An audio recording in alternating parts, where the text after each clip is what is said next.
Hello everyone, welcome back again. आज से हम लोग फंडामेंटल एनालिसिस की क्लास शुरू कर रहे हैं। किसी भी कंपनी का स्टॉक खरीदने से पहले हम लोग शुरू करते हैं कि उस कंपनी का जो फंडामेंटल है वो कैसा है। कंपनी कहीं अंदर ही अंदर खोखली तो नहीं है, बाहर से खूब न्यूज आ रहा है, बहुत सारे बातें बन रही है उस कंपनी के ऊपर, लेकिन अंदर से कैसी है वो चीज़ों का जो पता चलता है वो पता चलता है फंडामेंटल एनालिसिस से, जिसको हम लोग कुंडली भी कहते हैं उस कंपनी का, ताकि पता चल पाए कि क्या पैसे लगाने पे सच में आपका पैसा लॉन्ग टर्म में बढ़ेगा या फिर वहीं का वहीं रहेगा या फिर लॉस होगा। उसके लिए सबसे इम्पॉर्टेंट है फंडामेंटल एनालिसिस सीखना। वैसे बहुत ज़्यादा कॉम्प्लिकेट मैं नहीं करके बताऊंगा, बहुत ही सिंपल भाषा में जो चीज़ें मोस्ट इंपॉर्टेंट है फंडामेंटल एनालिसिस के अंदर वही चीज़ मैं आपको बताऊंगा, ताकि आपको ज़्यादा प्रॉब्लम ना हो सके किसी भी चीज़ को समझने के लिए। Okay, alright. सो सबसे पहले हम लोग समझेंगे मार्केट कैपिटलाइजेशन। मार्केट कैप इसलिए समझना जरूरी है कि जब आप किसी भी कंपनी में इन्वेस्ट करने जाएं तो कम से कम ये श्योरिटी तो रहे कि आपका जो पैसा है वहाँ पे मैनिपुलेट करके या तो आर्टिफिशियली उसको बढ़ावा, जो कंपनी का कहते हैं ना कि स्टॉक को बढ़ा दिया गया आर्टिफिशियली, वो तो नहीं होगा। जनरली वो चीज़ें होती है छोटी छोटी कंपनियों में, जैसे कोई 500 करोड़ का है, 1000 करोड़ के मार्केट कैप का कंपनी है, तो उन सबको मैनिपुलेट करना काफ़ी आसान होता है। लेकिन जिनका मार्केट कैप 5000 करोड़ का है, 5 लाख करोड़ का है, तो उन सब का मार्केट कैप को ना मतलब इतना बड़ा ही है कि उन सबको मैनिपुलेट करना बहुत ही मुश्किल है, ना के बराबर होता है। इसलिए जो कंपनी का मार्केट कैप जो है बड़ा होता है उसी कंपनी में हम लोग जनरली इन्वेस्ट करने का सोचते हैं। छोटी कंपनियों पे दाव लगाया जाता है सिर्फ। तो मार्केट कैप जो निकाला जाता है उसका फॉर्मूला बड़ा ही सिंपल है। जो भी उस टाइम पे कंपनी का जो शेयर प्राइस है वो चल रहा होता है और कितने शेयर मार्केट में चल रहे हैं। लेट से एबीसी नाम का कोई कंपनी है, उसका जो शेयर का प्राइस है वो 100 रुपीज़ है, ठीक है। मार्केट में उसका 1000 शेयर है, 1000 शेयर है, ठीक है। तो ये 1 लाख के 1 लाख आसपास का पूरे पूरे 1 लाख उस कंपनी का मार्केट कैप हो जाएगा। 1 लाख रुपए उस कंपनी का मार्केट कैप है।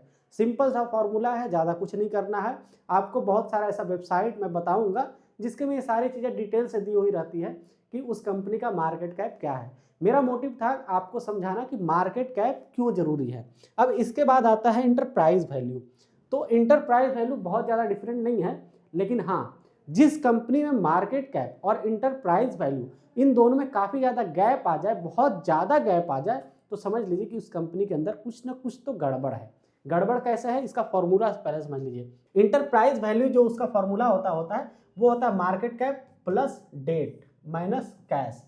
अगर किसी कंपनी ने बहुत ज़्यादा डेट ले लिया है, बहुत ज़्यादा कर्ज ओढ़ रखा है, तो उसका जो मार्केट कैप है और इंटरप्राइज वैल्यू है उसमें काफ़ी ज़्यादा गैप आ जाएगा, क्योंकि वहाँ पे जो डेट है वो इंटरप्राइज वैल्यू में यहाँ पे प्लस हो रहा है। जब कंपनी कोई भी कंपनी बिकती है ना, कोई और कंपनी उसे खरीदता है, तो वो उसे इंटरप्राइज वैल्यू पर खरीदता है, क्योंकि उस कंपनी के ऊपर जितने कर्ज हैं वो तो जो बैंक जो कर्ज देता है उसको तो ऑब्वियस सी बात है वापिस चाहिए, चाहे कोई भी कंपनी खरीदे कोई भी कंपनी बेचे। इसलिए जब मार्केट में किसी भी कंपनी को बेचा जाता है, खरीदा जाता है, तो वो इंटरप्राइज वैल्यू पे होता है। तो आप एक बारी ना चेक कर लीजिएगा ऐसे मोटा मोटी कि उस कंपनी के ऊपर बहुत ज़्यादा कर्ज तो नहीं है, वो इंटरप्राइज वैल्यू से पता चल जाएगा। लेकिन कहेंगे कि कैश तो उसमें माइनस किया हुआ है, तो ये कैसे होगा। देखिए, कंपनी के अलग अलग कंपनी पे डिपेंड करता है कि कौन सी कंपनी कैश ज़्यादा रख सकती है।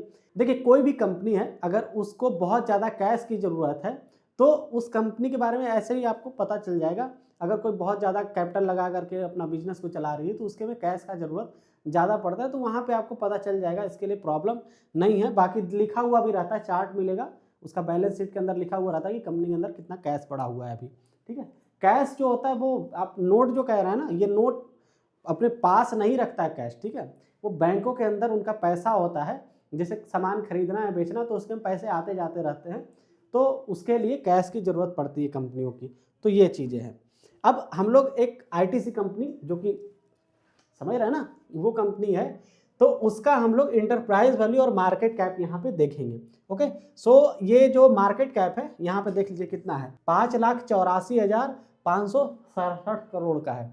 ओके, सो ये कंपनी लगभग 6 लाख करोड़ का इसका मार्केट कैप है और इसका इंटरप्राइज वैल्यू देखिए 5,78,000, मतलब कि बहुत ज़्यादा डिफरेंस नहीं है, ठीक है। यहाँ पे अगर आपको दिख रहा होगा तो यहाँ पे डेट दिख रहा है, इस कंपनी के ऊपर मात्र 3 करोड़ का डेट है, जो कि इसको डेट कहा जाएगा। 3 करोड़ का डेट इसके सामने कुछ है ही नहीं, ठीक है। तो ये इस तरीके से इस कंपनी के ऊपर डेट नहीं है, जो भी है कैश पैसा इसके पास ज़्यादा पड़ा हुआ है, तो इसके वजह से, यानी कि इसको जो सामान अपना मंगाना और बेचना है उसके वजह से कैश इसको चाहिए, इसलिए इतना, ये लगभग कितना 20 लाख के आसपास में इसके पास कैश का वो है। यहाँ देखिए 20 लाख कह रहा हूँ, 60 करोड़ कैश पड़ा हुआ है इस कंपनी के, सॉरी 6000 करोड़ इतना कैश इस कंपनी के पास पड़ा हुआ है। अलग अलग बैंकों में इन्वेस्टमेंट वगैरह रहता है, तो ये चीज़ें हैं।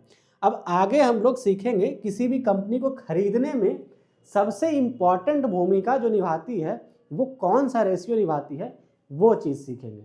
सो मिलते हैं हम नेक्स्ट वीडियो में, तब तक के लिए जय हिंद।